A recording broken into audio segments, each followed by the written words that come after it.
Hey everyone, how you guys doing today? So it's April 19th, 2020, and we are still in pandemic mode around the world as far as I can tell. And I'm coming on here today because it's time. And I laugh because I'm nervous. I did a live talk the other day on my Synergessence Facebook page, which is in that link to that is in the description box below. I was going to put it here and I didn't. And so just please visit if you're interested, because in that I talked about building immune resilience. And it came about because of everything that I'm hearing. Now, before I go any further, I just want to admit that whenever there's a breakdown in my life, including this type of crisis, and the feelings that it brings up, okay, so the emotions that come up, or the aggravation. I won't call it anger, but there's a lot of aggravation, and that's kind of what brings me to this today. But I have to be really truthful in that I'm not unwilling or unable to take a look at how this is a reflection of me. Okay, so that I can continue to grow to be the best version of myself every single day. And I swear to you, that's really what this has all come down to. So a few days ago, I was in a conversation with somebody, and the way it was going was a great conversation, but it just hit me that I've devoted my life to because they were talking about what things that were going on, and their thoughts about the political stuff, and referred to themselves as a warrior. Um, but they were talking about not having any hesitance in being aggressive about being this, if protest and so forth was what it's called for. You see, that's not my gig. So, but I took that and I just was listening to it. I'm like, wow, but I am a warrior too. As I started to say, I've devoted my life to being a peacekeeper. I don't use the phrase peacemaker or people pleaser, rather. I'm not, I've heard that term so many times, and I'm not really about pleasing people as much as I am trying to keep the peace. Because whenever there's confrontation and anger and so forth, it actually causes me to hurt, much like lying does. I just don't like it. My body just begins to tremble. And this is something I was talking about when it comes to dishonesty.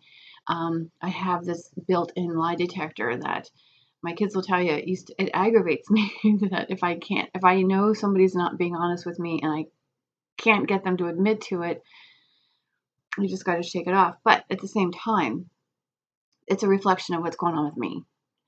And not necessarily that I'm a bold-faced liar, but where in my life am I still hiding? And so one of the things was being a peacekeeper, as opposed to I am actually a warrior. I'm a warrior for truth. I'm a warrior for honesty and integrity, and truth being love. And when we are in the position of love, we are being honest and we are acting with integrity. And I'm just not seeing this, and so anywhere. So that's the reason for what. And so part of this is it's been a huge gift because it's really inspired me to dig and uncover what the heck is actually going on with the body, because that's my thing, right? I Wellness is my thing. Feeling good, function is good. And when we're talking about viruses and bacteria, I am fascinated by this.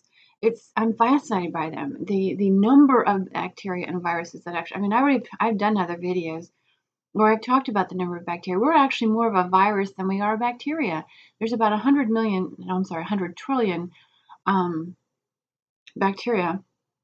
There's 380 trillion, approximately 300, give or take one or two, right? 380 trillion viruses on the human body or in the human body.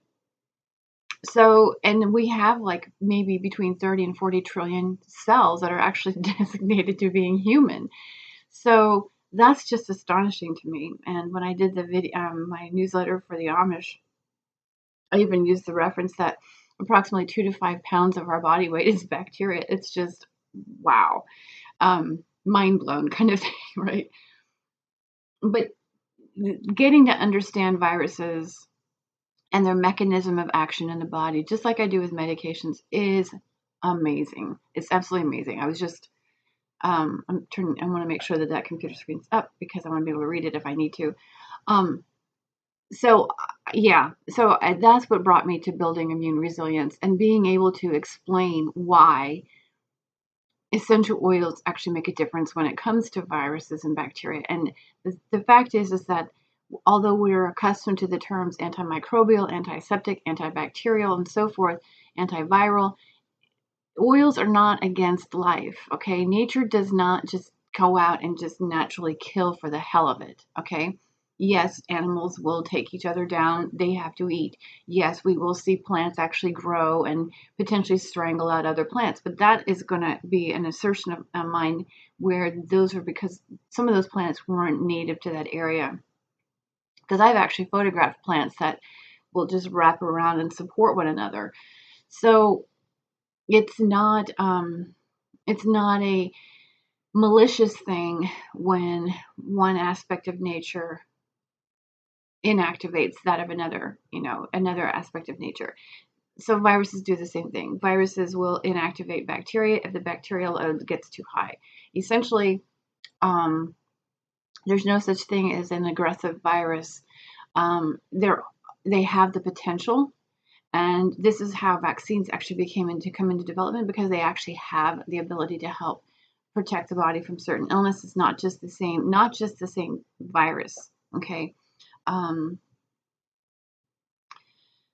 so yeah, I'll write more about that. I don't want to. That's not the direction I wanted to go with this one. But the bottom line to building immune resilience, number one, is to actually understand what. And so in that video, I talked about environmental concerns, meaning man-made chemicals as well as nature-made chemicals, getting to know know bacteria, and how essential oils can actually help. So if you're interested in that, like I said, that link is in the box below. But what brings me to this today is I can't, I'm actually looking at where I've been hiding in my own life, as I was saying, or where I've kind of like not been honest with who I am with certain people. Um, even here, I've tried to alter the way I talk about things and do things in order to be kind of acceptable. And so this has been another gift besides inspiring me to do a lot of investigative research in order to help people protect themselves in this. And so again, I have to go back to saying, please go watch that video, because although in that video I don't necessarily talk about what I'm going to talk about here, um, it's a good reason as to why essential oils are necessary for our health. And if you're someone who takes medications and just happen to find your way to this video, I'm glad you're here. I will mention that I've started a membership group on Facebook. The link for more information to that is in the description box below. And that is for anybody who is taking medications and not familiar with oils and would potentially be interested in integrating them for health reasons, not as a replacement for your medications. That's not what this is about. This is about integrating them with your medications so that you get the best bang for your buck. So, like I said, in that particular video that I did on Saturday or whatever day that was, so I think it was Thursday actually. That video goes into talking about very specific constituents and how it benefits and how oils do not kill bacteria and viruses, but how they can benefit deactivating them, or how they actually do deactivate them, which is something that's not commonly discussed because most people don't. They just, it's not, we just accept antiviral, antibacterial, and we're on to the next thing, right? But there's a reason why. And it doesn't kill just for the sake of killing. It actually deactivates them. It's about regulation. Nature's all about balance. That's really what it's about. And the reason why any virus or bacteria gets out of control and becomes harmful is due to imbalance, due to instability. So, but I haven't said everything here. So I even talk about 5G in that one, but not as a conspiracy thing. No. I talk about the mechanism of 5G. That's the other thing I forgot to mention. I do talk about that and how that is impacting and potentially compounding this ordeal with this particular coronavirus, COVID-19. However, because of where I'm currently sheltering in place, believe it or not, I have to just do a side here. I actually came here to help somebody with their health. They had been hospitalized as an older man, and he in the family, an elder, and he'd been hospitalized, COPD, bad heart, all of this stuff. So came out here to assist him in his recovery, and then boom, we have this. So I'm here for the duration. There's one of these in almost every room in this place. I don't own one of those. I haven't owned one of those in, oh my gosh, over a decade. And I have never been happier. However, being here and it's always on, because he used to serve this country in the Air Force, they're on. And he listens to it, and I can hear them. There's actually two of them going right now. And so for as much as of a gripe as that may sound, it's been a huge boon because it's really shown me things that I would not have heard and would not have been as much of an inspiration. So there again, here plucked out of one place, put over here, and it's, anybody tells you that the universe or God is conspiring for your highest good, you better believe him. Totally, even if we don't like it. And I really, really believe that about this crisis right now. It's really a benefit for all of us if we can just be willing to dig deep and explore what it is for us. But that's that's your Sunday chat with me. At any rate, what brought me to this was I was walking through the living room downstairs and folding laundry and hearing the anchor person be doing an interview with a physician. I think this woman was a cardiologist and had made the announcement that the coronavirus attacks the ACE2 receptor, that it's entering our cells through the ACE2 receptor. And I just went, what? Because I can tell you straight up, the hydroxychloroquine, we all stumble over that word. The hydroxychloroquine, actually, that's one of the mechanisms of action of that particular medication. Besides modulating the innate and adaptive immune system, it actually, in fact, influences ACE2 activity. Could be the reason why it's causes potentially cardiovascular issues. It could also be why they reached for it. Just trying to do a little housekeeping while I'm here, because I don't want to fiddle with it. But when I was listening to her, again, it's something that didn't strike me as upfront. I'll put it that way. I didn't feel the charge as much as I felt with other notable physicians that are up there almost every day talking, that their names are getting kind of big and bold these days. Those particular physicians are the ones that triggered me to actually look into immune resilience. However, this one was just like, what? ACE2 receptor? And, and she was trying to explain, what areas of the body it's in. And they're just now, this is all live research. Or I'm sorry, she referred to it as real-time research. But something didn't sit right. So I sat down and started doing a little research myself. And happened to find a study. So before I go any further, there was actually a study that was done, and I shared this again on Synergessence. So if you're not on that page, please, like it, join me over there. I try to be, it's pretty much just for educational purposes. So I provide a lot of information. Yeah, a lot of it is material that I produce, but sometimes I'll share things like this. But let me just back up a minute here. So the SARS virus that occurred back in 2002 to 2003, I don't know if you guys know this, but that's actually a coronavirus. And so in the Journal of Infectious Diseases, there is a detailed, and this is actually on the Synergessence page, detailed, it's actually an academic paper dated, it was published May 1st of 2002. And in order for it to be published means it had to be peer reviewed. So it was fact checked. Okay. And so a little excerpt from here. So pardon the side of my face as I read. I'll read you the abstract. It says, rhinoviruses and coronaviruses are recognized as the major cause of the common cold syndrome. The role of these viruses in more serious respiratory illnesses resulting in hospitalization is less well defined. During a winter when influenza A infection was prevalent, 100 elderly adults hospitalized because of cardiopulmonary illnesses were evaluated for rhino and coronavirus infection. Patients who tested negative for influenza or respiratory syncytial virus had nasal swab samples tested for rhinovirus, coronavirus, OC43, and coronavirus 229E by reverse transcription polymerase chain reaction, and for coronaviruses by serologic testing. 12% of patients had rhino or coronavirus identified, and then they have it listed there.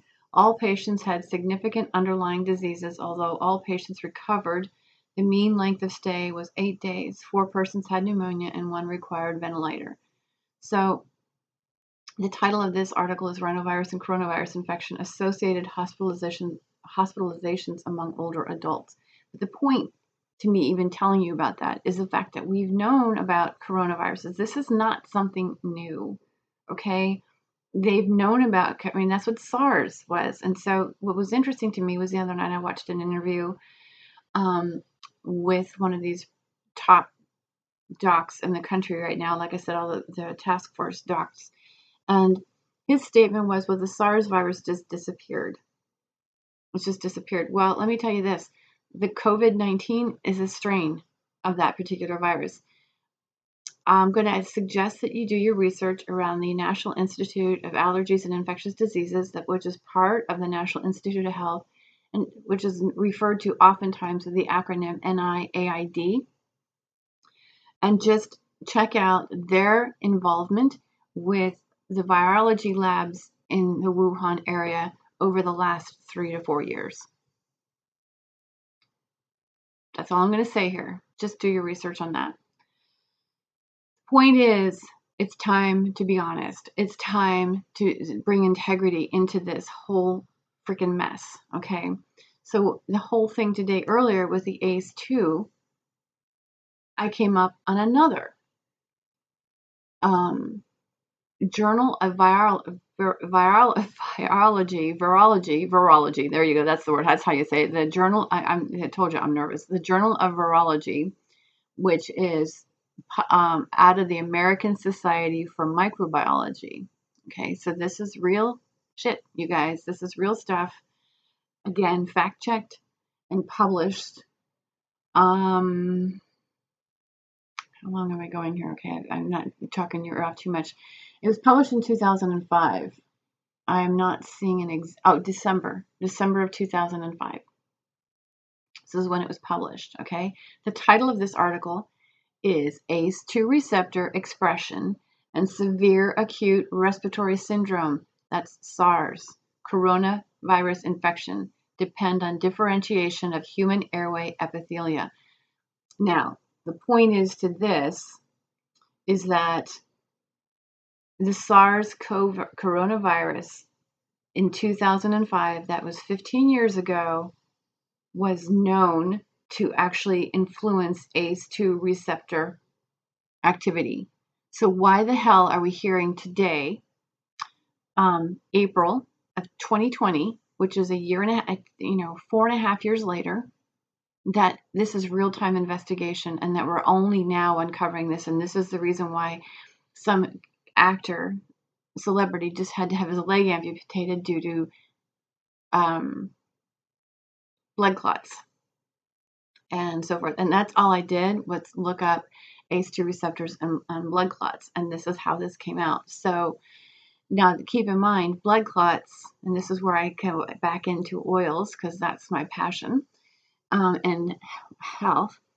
is blood clots are prostaglandins, which is where they're formed partially through prostaglandins, and that's a hormonal reaction. Okay, if you go and read my article on my website, the link is in the box below. It's in my ultimate guide. If you just want to navigate your way to my website, synergessence.com, ultimate guide. The name of the article is what makes COVID-19 so dangerous. In that I get into, and that was the predecessor to building immune resilience. But in there I get into the hormonal system and nitric oxide synthase and the involvement of that in this, what's making this virus so dangerous. So if we're talking about blood clots with this virus, please don't let that scare you into never wanting to venture outside your door again. Okay, please don't. I have a number of articles on my website right now about talking about how to use oils, not in the degree like I was talking about with, helping to, they're oil suggestions for combating a virus. Okay. Oftentimes I will use the terms antiviral, antiseptic, antimicrobial, just because we're familiar with those words. However, please know that I fully am aware that these oils do not kill, but they will help the body deactivate these viruses, or just regulate. More importantly, I don't want to say deactivate, but it's just helping to kind of restore stability, the homeostasis. Okay, that's a lot of the benefit that the oils do. If you have a severe outbreak or you're having an infection, by all means talk to your doctor. This is not medical advice in lieu of your doctor. Follow your doctor's recommendations, but please consider using oils as well. Okay, again, I offer suggestions for helping to fight the infection if you have it, or if you're feeling like something's coming on. If you have the chronic, advanced infection, please follow your doctor's instructions and then come back to the oils once you've recovered, in order to bolster your immune system and your hormonal system, improving nitric oxide synthase, improving vitamin D, because at that point the body has a stronger ability to thin the blood. Now, that said, there's a number of oils that really do have blood thinning qualities that cannot be mixed with aspirin or other blood thinners. Okay, they cannot. That's just going to aggravate. In fact, you can't even be eating things like garlic. There's certain things that you just can't have while you're taking blood thinners, because it will increase. There's the adverse reaction. Truthfully, is if you take a blood thinning or use a blood thinning oil with a blood thinner medication, you are creating what's called an additive effect. It will increase and potentially create a permeability in your blood vessels that you actually start bleeding. In fact, I have an issue with Bill, who I'm helping, and staying with. He's on. I do treat him with one single oil because he takes 4 medications, and then somebody in his family told him. Okay, let me give you a little history here. He has COPD. He had a stroke. Okay, stroke was due to a blood clot, and so now he's taking blood thinners. And he also needs to monitor and regulate his blood pressure. So he takes a high blood pressure med, and then he takes an aspirin. Somebody in his family, and because he had the stroke, he's been dizzy ever since. And we're talking years. Now, since I've been here, like I said, I'm treating him with one single oil, because it doesn't conflict with any of his medications, and it actually helps to kind of keep him grounded, but it also helps with the stress reaction. And that oil I'm talking about is myrrh. I actually started using a magnesium oil on his chest to kind of help relax this, because my concern was, if he's dizzy, even though he's on oxygen, he's not getting the oxygen he needs because he can never fully exhale. So between the myrrh and the magnesium, we're bringing that down a little bit. But in the meantime, somebody had told him that he needed to take anti-vertigo medication. I'm not going to get into the names of anything. And he told him that he took it 3 times a day, and he got better. In addition to taking other medications, mind you, neither one of these men were taking the same medication. But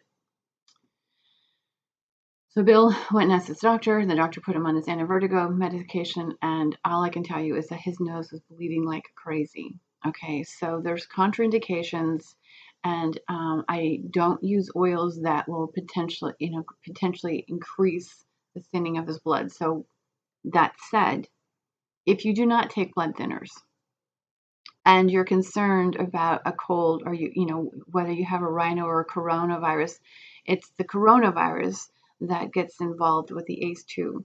But if you're not taking high blood pressure meds, or you're not taking an ACE2 inhibitor, because that's that, okay, this isn't, again, this is part of the reason why I started Balanced Wellness, because it's actually the real reason, it's the full reason I started it, because I really want to teach people how to integrate these together. So if you're taking an ACE2 inhibitor, there's certain medications oils you don't want to use. If you're taking a blood thinner, then you don't want to use any blood thinning oils. Okay. However, if you are not taking any one of those kinds of medications, the best suggestion I have for you right now is holy basil essential oil, because it contains all the constituents that help to deactivate the virus, help to stabilize your own DNA reactions. And again, if you want to know more about what I'm talking about, please go check out that video on Synergessence.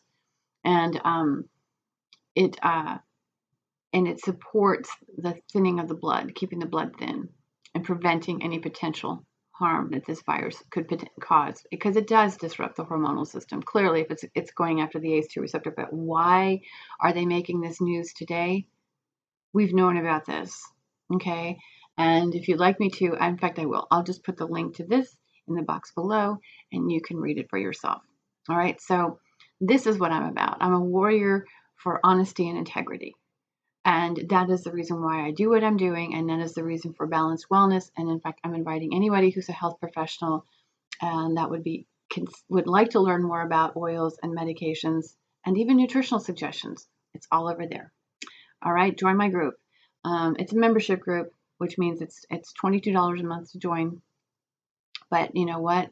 It's well worth it. It's a lot of information, and we get to do live talks and a lot of documents, materials that you can have for yourself, as well as, again, dialogue with me, because it's a private setting, so we can actually talk. We can have chats. You know what I'm saying? Ongoing dialogue, because my point is to really upgrade our experience of health and not have people lose limbs and be suffering and living in fear of a virus that can be easily regulated.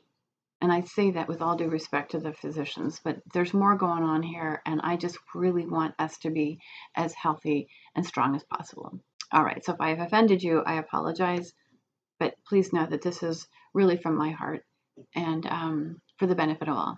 All right, thanks you guys, and I will chat with you soon.